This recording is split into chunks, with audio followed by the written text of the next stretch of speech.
Good afternoon, I'm Dennis Vitorian, and this is the 25th hour helping you remember everything that happened beyond the 24/7 news cycle in under an hour. Now, in this week's news for the week of June 27th to July 3rd, 2021, Catherine Garcia is right behind Eric Adams with new numbers released by the City Board of Elections after a recent snafu. A historic budget was approved by Blasio and the City Council. Voters don't want Cuomo kicked out, despite incoming subpoenas against the governor. Biden is planning to go on a 4th of July COVID victory tour despite not being totally out of the woods with the spread of the Delta variant. The House voted to create a January 6th select committee, and the Supreme Court continued to hand down key rulings. Now onto the show. Things may have changed by the time you hear this. Starting with de Blasio.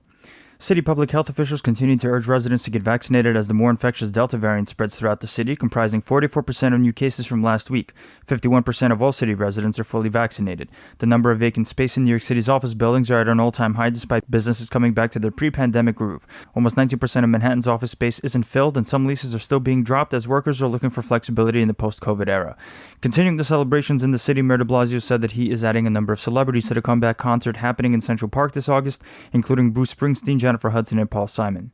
An unofficial tally of the ranked choice vote count by the City Board of Elections shows Eric Adams still in the lead, but on a much tighter margin, with former Sanitation Commissioner Catherine Garcia right on his tail by 15,000 votes, with more than 120,000 absentee ballots yet to be added to the count. There was a brief snafu involving the City Board of Elections when they released a defective preliminary vote count, which included more than 135,000 test votes. Eric Adams immediately threatened to throw the result of the election into question, reminding some of a certain former president, and filed a lawsuit to get a judge to oversee the vote count. Maya Wiley and the other candidates are yet to concede the race, waiting for the official results to come out, and Wiley also filed a proactive lawsuit that would let her challenge the results of the ranked choice vote count, which would include petitioning a judge to order a hand count of the results, which would only prolong the answer to the questions of who will be New York City's next mayor. In other races, it seems that the New York will no longer have to wait to find out who their next Manhattan District Attorney will be, as an updated vote count has shown former Chief Deputy Attorney General Alvin Bragg in the lead ahead of former prosecutor Tally Fajardi and Weinstein, who subsequently conceded out of the race. Although Bragg has to still win the general election against his Republican opponent in the November election, he's effectively a shoo-in considering New York's blue tilt. Mayor de Blasio and the City Council negotiated a record-high budget for the city for a record almost $99 billion plan for fiscal year 2022, which starts in October of this year. Dubbed as the city's, quote, recovery budget, the plan includes a $2.8 billion rainy day fund, $24 million to hire people from economically distressed neighborhoods, $57 million to support former convicts re-entering society, $11 million to help guide small businesses through city regulations, as well as additional investments in schools and community policing projects. De Blasio was questioned by one reporter about whether the city was over-relying on federal relief funds, but the mayor didn't answer. De Blasio also defended not hiring any more police, downplaying the increase in gun violence in New York City. A new comptroller's report detailed how about 5,700 water fixtures in schools, including water fountains, faucets, water bottle refilling dispensers, and more, sat idly sometimes for years, waiting for repairs for a multitude of reasons, including for lead. Only 10% of the fixtures were actually dealt with and had follow-up testing a month after. Nearly double the amount of preschool slots from last year will be available to 3-year-olds this year, with 33,000 free spots up for grabs. Meanwhile, the number of sign-ups for the city's summer enrichment program, meant to catch kids after the pandemic caused their academic careers to stagnate, is expected to surpass 200,000 students, far more than the city anticipated. After an outcry about the city not providing school buses for homeless and disabled students back home from school, the city agreed to pay for taxis that ferry those students back home from summer school.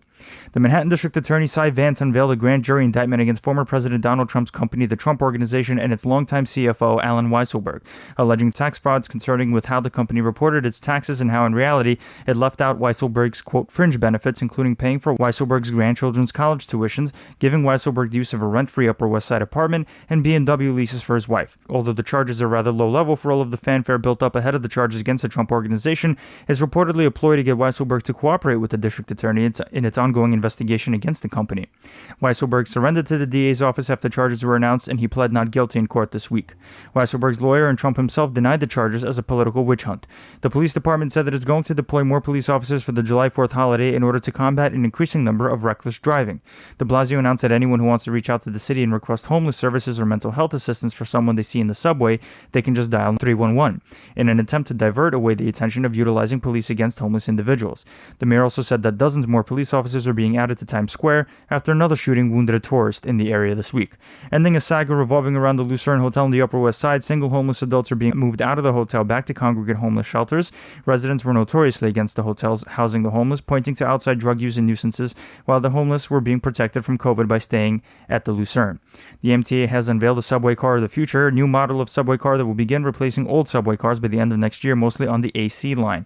The agency had made a $1.4 billion purchase from Kawasaki for 500 new cars with an open design and were marred by delays in delivery. As with the other races, most are too close to call as ranked choice voting tabulation keeps going, especially in the city council races. Over at the Cuomo administration, following Governor Cuomo's rescission of the state's emergency COVID declaration, nursing home workers are reportedly confused about which guidelines and protocols to follow, as the health department pointed to expired recommendations. The health department said in response to one nursing home staffer's email that there is no new guidance at this time. Cuomo has backed away from establishing a COVID memorial in Manhattan's Battery Park City neighborhood after residents complained about the amount of green space the monument was going to take up. The governor also signed into law a measure that would prohibit government bosses from firing workers who got sick with COVID. A Siena College poll found that 45% of registered New York voters actually oppose an effort by the Assembly to impeach Cuomo for his nursing home and sexual assault scandals, but 35% would support a move to get rid of him. The strongest choice for voters would be for Cuomo to finish his term but not run for re-election. Although incumbent Buffalo Mayor Byron Brown is prepared to ramp up a write-in campaign against India Walton, who he lost to in the primary, Buffalo News reports that Brown isn't enjoying the support he would have had since day one, as either Walton is coalescing support around her or Brown's friends are remaining silent, which includes Governor Cuomo. Fast food workers throughout upstate New York had their minimum wage boosted to $15 from $14.50 as part of the state's gradual minimum wage increase scheme already in place. Cuomo has also placed a signature on a law that creates a settlement fund with money collected from pharmaceutical companies alleged to have profited off of the opioid epidemic in New York, after Attorney General Letitia James announced a $230 million settlement with Johnson & Johnson.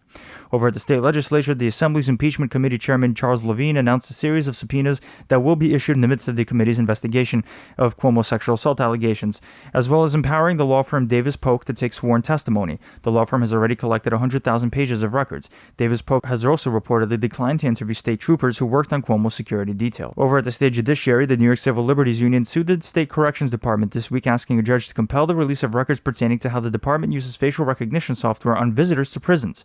NYCLU is alleging some visitors were denied visitation after being identified by the technology, but the Corrections Department does not mention the technology to the public and has cited exemptions to the Freedom of Information law in denying releasing records to the NYCLU. A group of municipalities in New York State are suing the Cuomo administration, saying the governor's appointing of a panel deciding where solar and wind farms are going to be located infringes on the local government's home rule rights or the right for those localities to make development decisions for their own residents.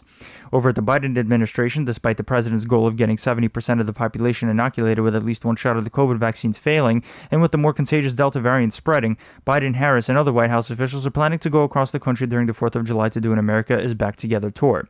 The CDC said that 15 million people have missed their second dose of the COVID vaccine as of June 16th, but the agency said that it was to be expected. Some are worrying that Biden is going to proclaim victory against COVID too soon on July 4th, despite Biden not being able to reach his goal. I am concerned that people who have not gotten vaccinated have the capacity to catch the variant and spread the variant to other people who have not been vaccinated.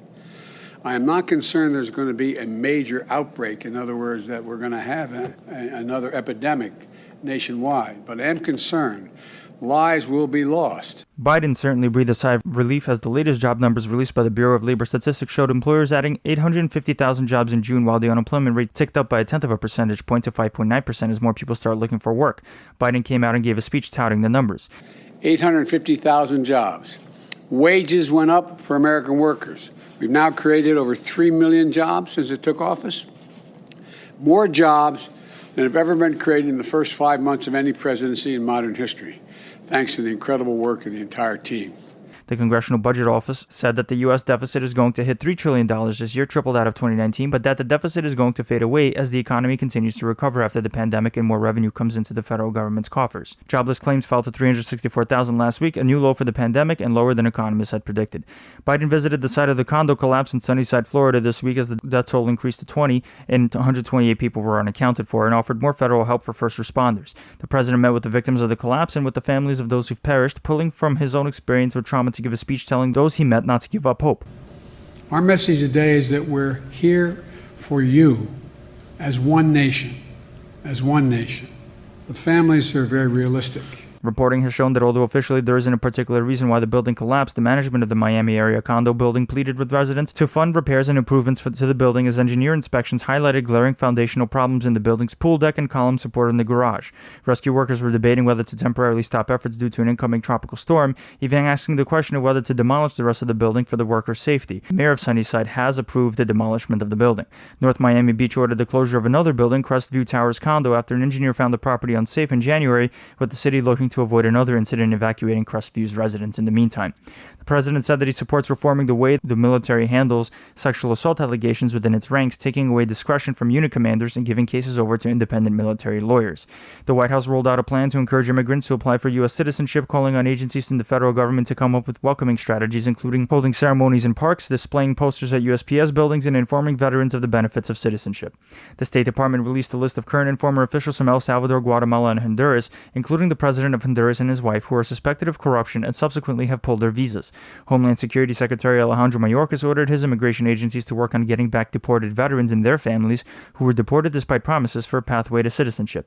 The Justice Department announced that they're investigating electric truck startup company Lordstown Motors revolving around their bid to go public, which the SEC is already looking into. The company said they're cooperating with authorities. Attorney General Merrick Garland announced a temporary halt on federal executions following disparities against minority inmates, along with controversy surrounding lethal injections, pausing a policy restarted by the Trump administration, which facilitated the executions of 13 inmates. There was some drama in the office of the vice president when it was reported that Kamala Harris's chief of staff, Tina Flournoy, kept a really tight lid on access to the vice president, much to the chagrin of Democratic allies and longtime Harris associates. Flournoy served as former President Bill Clinton's post-presidential chief of staff and has been defended by friends and associates.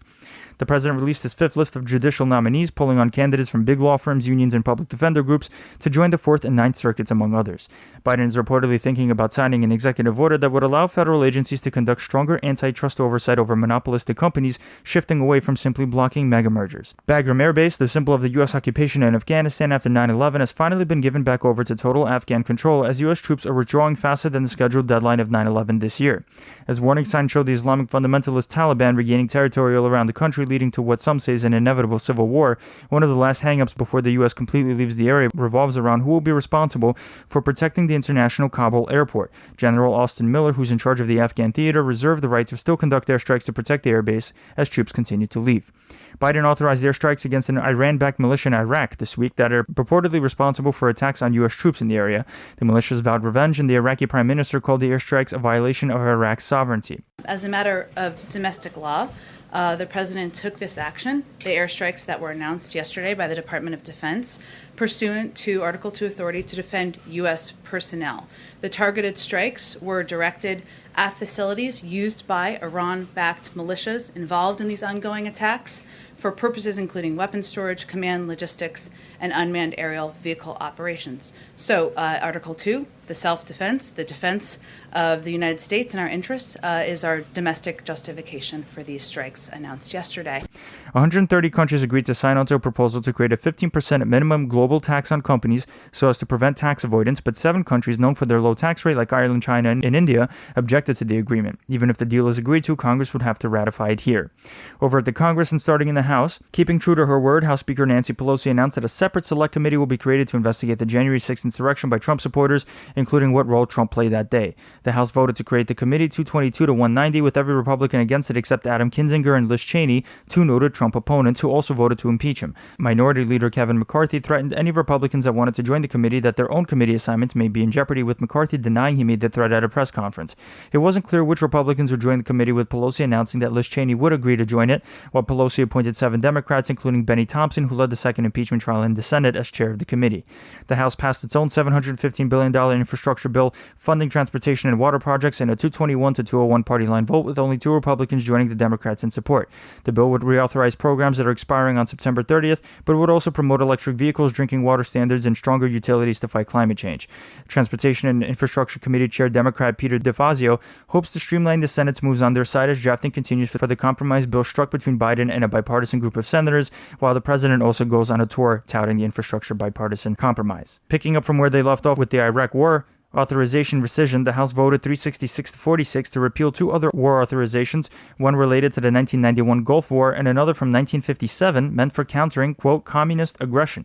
The House also voted 285 to 120 to get rid of the statues in the Capitol of Confederate figures, including former Vice President John Calhoun, former Supreme Court Justice E.D. White, and Roger Taney, with the latter presenting the Dred Scott decision that justified slavery, replacing him with a statue of the Supreme Court's first black justice, Thurgood Marshall.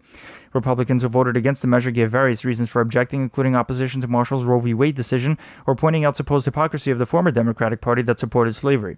Over at the federal judiciary, while the court gave out a series of rulings in the prior weeks with mixed reviews by liberals and conservatives alike, this week the court handed down some more controversial opinions. In a 6-3 ruling, the Supreme Court upheld voting restrictions recently passed by Arizona, further weakening the Voting Rights Act after an earlier decision struck down a key section of the law dealing with federal oversight of southern states with historically racist voting laws. Justice Alito, writing the opinion for the majority, said that restrictions making election officials discard ballots cast at the wrong district and prohibiting ballot harvesting, or the collection of ballots for the purpose of delivering them to the polling place, did not place a substantial and disproportionate burden on minority voters, and that the Arizona laws met a strict scrutiny analysis upholding their constitutionality, although the rationale for the voting restrictions rested on non-existing cases of voter fraud propagated by Republicans following Trump's loss in 2020. The liberal justices vehemently dissented, with Justice Kagan claiming the majority was destroying a monumental voting rights law.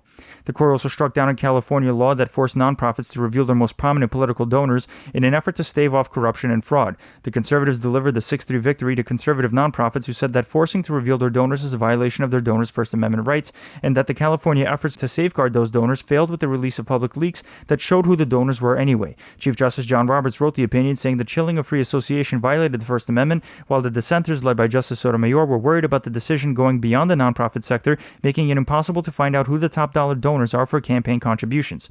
The High Court ruled 5-4 in support of the CDC's eviction moratorium policy, citing against landlords and rental management companies seeking to start evictions against tenants who couldn't pay rent during the pandemic, also saying the CDC didn't have the statutory authority to enact an eviction freeze. SCOTUS also ruled against immigrants who were already deported once and who cite danger if they were to be deported back to their home countries again, with the justices denying requests for the once deported immigrants to hold bond hearings, effectively allowing the government to indefinitely detain them.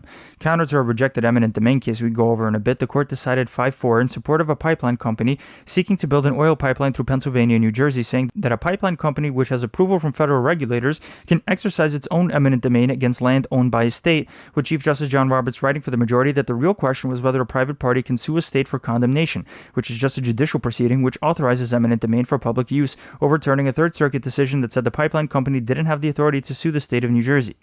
While the court handed down important rulings, it also signaled major moves by announcing which cases it won't hear.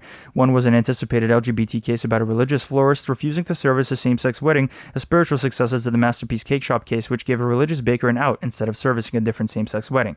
The rejection relieves a lower court ruling against the florist in place. Justices Thomas, Alito, and Gorsuch said that they would have taken the case. Another case the court rejected was about Chicago invoking eminent domain, as we mentioned earlier, or seizing someone's private property and giving it over to a chocolate factory, leaving precedent in place allowing a local government to seize private property and give it to another private owner for economic development purposes. Justices Thomas, Gorsuch, and Kavanaugh said the court should have heard the case.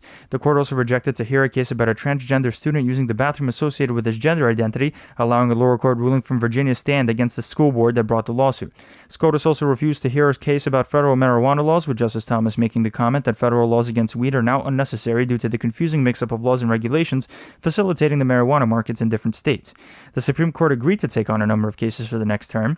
One involves a case brought by Florida about whether a state can get Medicaid reimbursements from the federal government when it comes to an injury settlement beneficiary's future medical expenses, as well as another case looking at Medicare reimbursement programs dealing with hospital purchases of drugs servicing low-income areas and looking at the reimbursement formula for hospitals servicing low-income individuals generally. Okay, now wake up. We're going on to other cases. Although the House is now in control of the Democrats and there's a different guy in the White House, there's still a court battle going on over Trump's compliance with a House subpoena that was doled out last year asking for his tax returns. Trump lawyers told D.C. District Judge Amit Mehta that Trump offered Democrats financial statements pertaining to his businesses before 2016 as a compromise to satisfy the subpoena, but it wasn't enough for the House Democrats, saying they need the records to craft legislation preventing future fraud. House General Counsel Douglas Letter projected the assertion that a compromise was offered, rather that Trump's people pitched the private viewing of record samples for a select group of people that can only take notes and no copies. Florida District Judge Robert Hinkle blocked the Florida law that would punish social media companies for blocking posts by politicians, a conservative maneuver trying to prevent the blockage of another incendiary figure like Trump, who was blocked by Facebook, Twitter, YouTube, and others for his role in the January 6th insurrection. Judge Hinkle granted a preliminary injunction against the law going into effect, finding that the law would most likely be found unconstitutional under the First Amendment. D.C. District Judge James Boasberg dismissed 2 complaints with the Federal Trade Commission seeking to rein in Facebook by alleging antitrust violations. Judge Boasberg said the complaints failed to state an actual claim and were thus legally insufficient, and the state lawsuit against Facebook came too late to challenge purchases of Instagram and WhatsApp, which happened in 2012 and 2014 respectively. The FTC will have another shot at filing the lawsuits. Over in national news, according to the CDC, the COVID infections have jumped by 10%, all thanks to the Delta variant, which arises from India and is 60% more infectious than the original. Missouri, Nevada, Arkansas, Colorado, and Utah are the 5 states seeing the biggest jump. A new lab test showed that the Johnson & Johnson vaccine showed strong signs fighting against the new Delta COVID variant, according to the company, presenting a possible way to keep the transmissible variant away. A separate study also showed immunity to COVID from the vaccine lasting at least 8 months. A separate study showed that Pfizer and Moderna's immunity against COVID can last potentially up to a lifetime due to the mRNA technology utilized by the vaccines. An ABC Washington Post poll found that Americans are increasingly concerned over rising crime throughout the country, but at the same time think that more police isn't the answer, hoping that low-income communities get their needs addressed beyond placing more officers on street corners. Ultimately, a 55% majority believe that increasing funding to police would reduce violent crime. As the country continues to suffer through a record heat wave in various states throughout the West, it's also wildfire season, which is only exacerbating things. 9.8% of the U.S. is in exceptional drought, according to climate experts, while 44% is experiencing some level of drought. The extreme conditions are even affecting food prices as farms and ranches are hit with heat that makes it hard to grow at the same pace. At least 63 people have died as a result of a link to the heat wave. President Biden this week said the U.S. must act fast to counteract wildfires during a meeting with Western governors. No, it's not the Frozen Princess, but a potential hurricane forming in the Caribbean. Elsa became the year's first hurricane heading for Jamaica as of the time of this recording, with a chance of heading to Florida's way right after. In surprising news, Olympic-level runner Sha'Carri Richardson tested positive for marijuana, invalidating her recent victory in the 100-meter race last month. Richardson apologized for a positive result and accepted a 1-month suspension, but she can still qualify for the Olympic 4x100 relay if she is named to the Olympic team. The U.S. anti-doping agency received a massive outcry for temporarily banning Richardson over a positive weed result. The Boy Scouts of America, accused by tens of thousands of former Boy Scouts that they were sexually abused during their time as scouts, agreed to settle with the victims for $850 million. The organization filed for bankruptcy as it was sued in 275 different lawsuits, with almost 90,000 people coming forward with the sexual abuse claims. The NFL fined the Washington football team, formerly the Washington Redskins, at $10 million for a workplace culture that was highly unprofessional and misogynistic, including bullying and sexual harassment, after independent counsel Beth Wilkinson and her staff interviewed more than 150 current and former team employees. The team's owner and co-CEO Dan Snyder apologized and said he feels great remorse for anyone who had a difficult experience working for the team. After the Supreme Court ruled against the NCAA's attempts to keep money away from college athletes, the athletics organization met and voted to allow athletes to capitalize on their likenesses and skills for the first time. After a public denunciation request to get her out of the conservatorship that has been controlling her affairs for years, LA Superior Court Judge Brenda Penny refused to disband the conservatorship and instead kept Spears' father Jamie as a co-conservator, eliciting groans from anyone in the U.S. who wanted to see Spears independent again. The other entity acting as conservator, Bessemer Trust, filed to resign as co-conservator, citing Spears' testimony. Yet it was a different celebrity, starting with the letter B, that was set free this week: Bill Cosby. The former comedian, who was convicted of the drugging and rape of Andrea Constant and faces several other sexual assault accusations, was released from prison after the Pennsylvania Supreme Court said a major due process violation voided his conviction. Cosby was promised by a different prosecutor that he wouldn't be prosecuted for the allegations against Constant, but a later prosecutor ignored that promise and went after him anyway, a major violation of prosecutorial discretion. Cosby's accusers decried the ruling, calling it a mere technicality that waves Cosby's actions away. The man who defended the war in Iraq and perpetrated the lie that Saddam Hussein had weapons of mass destruction, former Bush Defense Secretary Donald Rumsfeld, died this week at the age of 88. Bush fired Rumsfeld in 2006. And that's it for this week's show of the 25th Hour, helping you stay on top of the 24/7 news cycle. Don't forget to rate us on Apple Podcasts, share us with your friends, and subscribe to us wherever you get your podcasts. You can email your tips and suggestions at the25thhournews@gmail.com and become a patron today for as low as $2 a month to support the show at patreon.com/the25thhournews. Thanks for listening, and we'll see you next week.